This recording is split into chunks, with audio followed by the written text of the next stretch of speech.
my name is Sarah. Welcome back. Today I'm coming at you with a video that I am so excited to film, and that is my video all about my favorite books of 2019. So 2019 was overall a very satisfying reading year for me. I read a lot of books that I really liked and enjoyed, and also a couple of books that just really blew my mind or just broke my heart or made me very, very happy, and these are the books that I want to talk to you about today. Coming in at number 10 is a book that completely broke my heart, and that book is Lovely War by Julie Berry. This is a historical fiction novel set in World War I in which we follow two couples, but the twist is that their love story is actually told to us by the Greek goddess Aphrodite. So it is kind of like a mix of historical fiction and Greek mythology, and it is incredible. The characters of this book were so lovable and so soft, and it was just so interesting and also very, very sad to see the effect that the war had on them, and also very stressful because I didn't want any of them to die because I loved them so much. I also love that with this book we actually got new perspectives on the war that we don't necessarily normally have. Like, two of the main characters are women who have to try and do their best to help their countries during the war, and also we got to see from the perspective of an Afro-American soldier, which I think was very interesting and also very important. Obviously, the Greek mythology aspect of this book was also one of my favorite parts because I just really do love Greek mythology, and it was just so fun to see these Greek gods like tell the story of these people and also the story of the war, and see them like arguing with one another about certain stuff, and it was just very interesting, and it made it fun even if this is a very sad and like moving story. Just like their little commentary on some events and some characters were just very interesting and really added another dimension to the story. Also, the writing was just so beautiful and so lyrical, and everything just came together perfectly. So this book was not only very well executed but also very hard-hitting. I cried, I laughed, I swooned. It was just a very great time. Then book number 9 is a book that I actually read very recently and that really surprised me, and that book is Borne by Rosaria Munda. This is the first book in a new fantasy YA series that actually centers around dragon riders, and our two main characters, Lee and Annie, actually live in a world that has recently been through a revolution, and before the revolution the only people who could ride dragons were kings, who actually used the dragons to kind of terrify and keep the power over the other people of their country. Lee and Annie are actually competing against one another to become the leader of the dragon riding army, but they are also friends since childhood because they both met when they were children in an orphanage. They both come from very different backgrounds. Annie is actually the child of a family that was destroyed by the king and the dragon, and Lee actually has a very big secret, and that is that he is the son of the king that was killed during the revolution. So he's just trying to survive and not let anyone know who he truly is. I really did love the politics of this world because they're very complex and interesting, and we truly do see the characters having to struggle with their feelings, their choices, and what they believe in, and you can't help to truly feel for them because they always get stuck in impossible situations, and they always have to make these like very hard choices that they sometimes regret or that they sometimes know are important and are choices that have to be made. I also loved how the book talked about social issues and also social classes and how that affects somebody's life, and also how the characters slowly realized throughout the book that the perfect society that the people who are leading them claim to have created is not necessarily as perfect as it seems, and that nothing is truly black and white. I also completely fell in love with Lee and Annie, our two main characters. I just love them so much. They felt so real and so human, and I cannot wait to see more of them in the rest of the series. Then the next book that I want to talk about is a book that is going to make it to a lot of people's list, and that book is Daisy Jones and the Six by Taylor Jenkins Reid. I'm pretty sure you're already pretty familiar with what Daisy Jones and the Six is about, but it is basically about this fictional band in the 70s and how they basically rose to fame and also what teared them apart. And it is so good. It has taken booktube by storm ever since it came out, and I totally understand why. It talks about relationships and music, and I just really love the way that it talked about art and also about truth, because truth in this book is truly like a construction and a perception that the characters have about certain events or certain people, and it's just so fascinating to read. Also, there are just so many moments in this book that hit me right in the feels, and I just ended up crying about these characters and loving them so much, but also sometimes being extremely frustrated with their decisions. But I could not help to understand them because they are just so realistic, and I just really wanted to listen to their music when I finished this book, and I wanted them to be real, but they were not, and it was just like so good, but also so sad. I really loved how Taylor Jenkins Reid portrayed these characters, and it truly was a wild adventure to be with them during the course of this book. Speaking of characters I wish were real, the next book is A Better Man by Louise Penny. This is the last book in the Amalgamash series by Louise Penny, which is basically a mystery series in which we follow the same character, Armand Gamache, who is the chief inspector of the Sûreté du Québec, and we basically follow him and his team as they solve murder. And in this one we basically follow him and the other characters that I all love so much as they're trying to find this woman who disappeared. Reading Louise Penny's books is always like coming home for me, and that is why I love them so much, because she creates these amazing characters that are just so lovable and their banter is incredible. Reading these books really feel like you are surrounded by friends trying to solve a mystery together, and that's really like something that I love so much. It is such a cozy and comforting feeling, even though it talks about murder, so you know, that's the magic of it all. Her plots also of course always keep me on the edge of my seat, and I always want to know what is actually going to happen and how everything is going to be revealed. Plus you add to that her amazing, very lyrical writing and how she really can convey such good atmosphere and cozy moments, and it's just the best reading experience ever. I just love her books so much. They mean so much to me, so of course this one had to be on this list. The next book that I want to talk about actually counts for like the whole series, or at least the 2 books that are out in that series, and it is a book that I had been meaning to read for so long, and I'm so happy that I finally read it in 2019, and that book is Truly Devious by Maureen Johnson. This is a mystery YA series that takes place in a boarding school on top of a mountain in Vermont, and we actually follow our main character Stevie, who is obsessed with true crime. And the reason why she wanted to go and study there is because there was a case that took place in that boarding school 30 years before that was never solved, and Stevie's goal is actually to solve the case. So we follow Stevie in the present, but also the events that occurred 30 years before, as she is slowly putting everything together and realizing that the plot is actually even bigger than what she thought it was. I really loved the dual perspective of this story. I think it adds so much more to the mystery. Also, the boarding school element is just so amazing. I love myself a good boarding school. I also really love the fact that it was so isolated, so the atmosphere is really like creepy, eerie, and dark, and everybody knows everybody, and it's in close quarters, and it's just so interesting. The tension is incredible. It totally kept me on the edge of my seat, and it kept me guessing. I also really loved all of the clues and the riddles that we get in that story. It totally kept me intrigued, and I just love the characters so much, especially Stevie, our main character. She is so lovable, so relatable. I love her to pieces.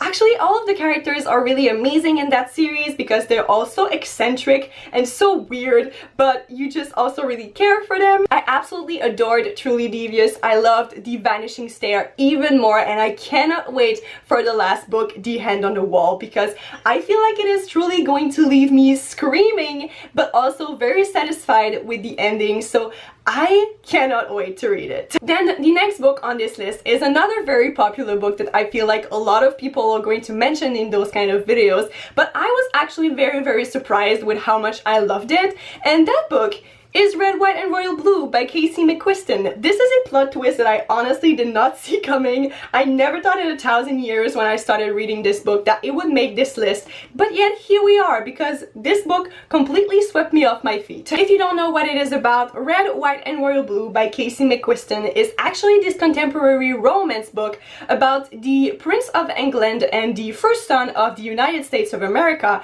falling in love. This book is one of my favorites of the year because of how incredibly funny it is. This just made me laugh out loud, it made me scream, it made me smile so much. I had such a great time reading it, and I love our two main characters so much. They are both so dang cute together, and it was just so fluffy and just sexy enough, and I loved every single second of it. Like I said, I really loved the characters. My favorite was definitely Henry, and I also just love how everything was so over the top and kind of ridiculous and completely chaotic. It is a very hopeful and joyous and loud book, but I also really loved how it talked about certain aspects of these two characters' life that are not all positive. It also talked about grief and politics and discovering who you are, which can all be very terrifying sometimes. Also, this is still my favorite royal contemporary romance, which is this very niche genre that I found because of this book and I am completely obsessed with, so I have this book to thank for that. I just love royal contemporary romance because, like I said, they're always so over the top and fancy and complicated, and I love all of that because it just adds like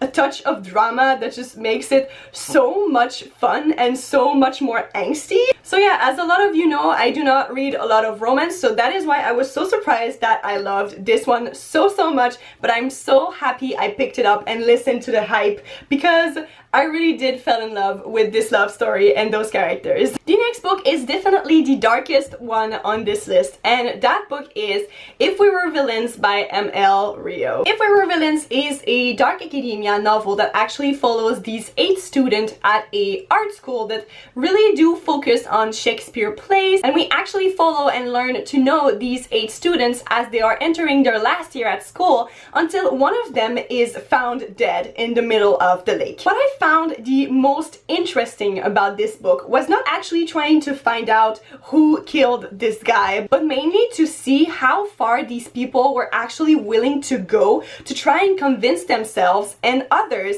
that they were innocent of that person's murder. This is really a book that talks about morality and how thin the line is between what is right and what is wrong, and how far people are willing to go to protect the ones that they love. I also really loved how it talked about privilege and secrets and how people can really hate and love each other at the same time. It also talks about art and how all-consuming it can become, to the point where you start to question every single little thing in your life, and it really starts to have an influence on how you think and how you act. The prose of this book is also very weird and dark, and I really loved to fall in love with these characters, even though I definitely knew that they were terrible people, but I just couldn't help myself. I wanted to protect them. I wanted them to not be found out, even though they probably should, because they were pretty much all awful.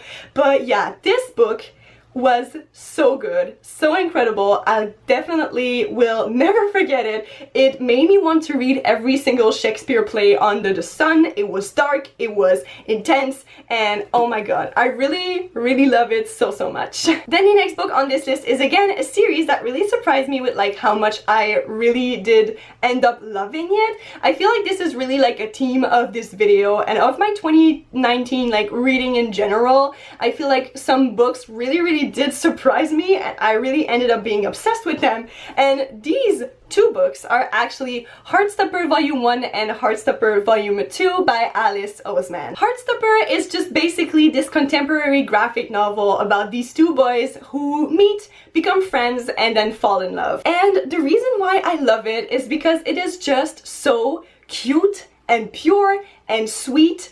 and I just love these characters so much. It just makes me so warm inside and fuzzy whenever I read these books, and that is honestly like all I needed at the time when I first read them. And even now when I think about them, I cannot help but smile because they just make me so incredibly happy. I love Nick and Charlie, our two main characters. They're just so cute together. I just love them and their relationship so much, and I want to protect them at all costs because they are my two precious sons, and yeah, I just care about them so much. I just want them to be happy. I read the entire thing twice this year, and I always just end up like laughing and sobbing at the same time because it just makes me so happy, and I honestly cannot really explain it. It's just so cute, and it gives me all of the butterflies every single time I read it, and it's just such a healing story because it's just so pure and fun, and it makes you forget that like everything is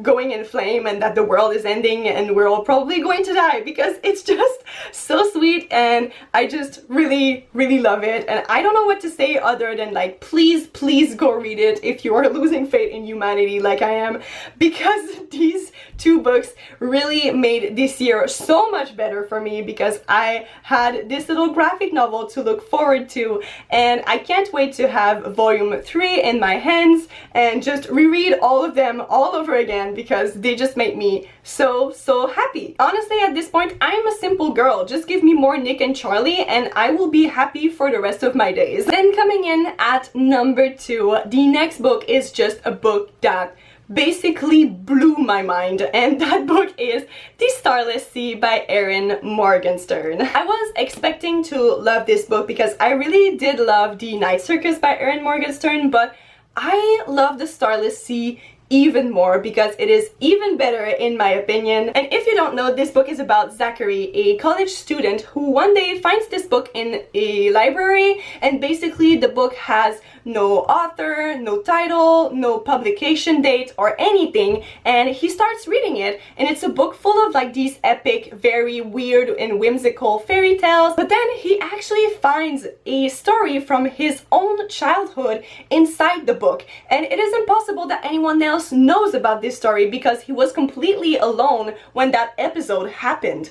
So then he has to try and find who wrote that book and why they know that fact about him, and the story just gets even weirder and even more whimsical from there, and it is such a great adventure. And oh my god, this book, I can't even, like, it's so incredible. I honestly had not been impressed and that invested in a story in a while. Like, this book really reminded me of why I love to read and why I love books that talk about the love that people have for books, because this is really that kind of story. The writing is incredible, the atmosphere is vivid, the plot is fascinating, and you just really want to know what is going on and like understand this world that Erin Morgenstern is just dropping you into. Zachary, our main character, is the perfect protagonist because he is such a nerd, and it is so much fun to go through this adventure with him and to experience all of it with him. It is also just so easy to fall in love with him and really get attached to him. I love how this book also made me think and also made me question things,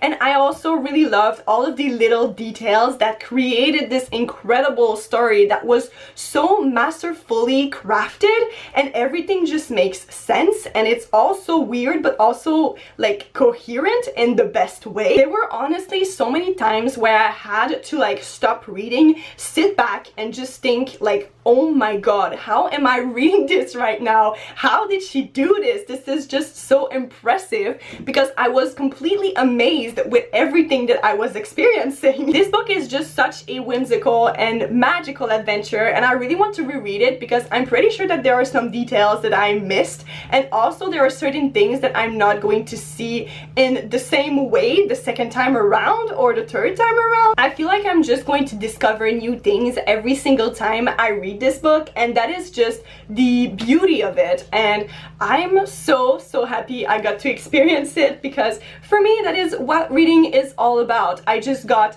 captivated by this world and those characters, and I never wanted it to end, so I can't wait to begin it all over again. And then finally, the #1 book that I read in 2019 is a book that you probably already know what it is, because I have not stopped talking about this book ever since I read it for the first time in January, and it completely changed my life. And that book is Radio Silence by Alice Oseman. I just got very emotional just saying that first sentence. I really need to keep it together. But anyway, Radio Silence is this contemporary novel about this girl named Frances, whose only dream in life has always been to go to Cambridge. Because of that, she really does focus a lot on school and on grades, and she doesn't have a lot of friends because of that, and she really struggles with academic pressure.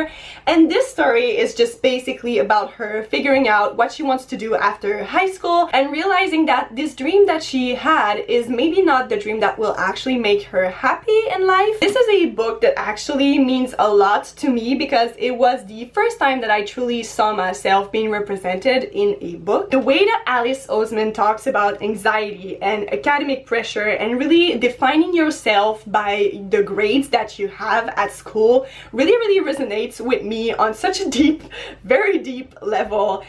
So that book was a little bit triggering for me, but also very cathartic because it made me feel like I was not alone in a way. It honestly felt sometimes as if Alice Oseman had just like opened up my brain and took out thoughts that I had and just put them into this book, which was kind of weird but also kind of like a great experience because I got to see like how this character was dealing with that and how it was making her feel, and I could really relate to that. It was just such an emotional ride, and I am so incredibly happy that this book exists and that I could read it in order to feel all that I needed to feel and kind of process it in a way. And it just means so much to me, and I love it so much. Also, the two main characters, Frances and Aled, are just so lovable, and their friendship is so real and so heartwarming, and I really love them for that, and they really do have a very special place in my heart. So that is why Radio Silence by Alice Oseman is my favorite book of 2019, and now one of my favorite books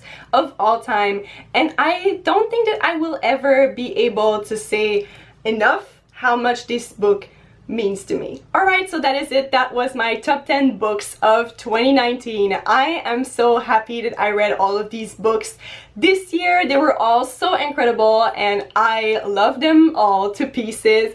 I hope you really enjoyed this video. If you did, please don't forget to subscribe and tell me in the comments down below what was your favorite books of 2019, and I will see you in my next one. Bye!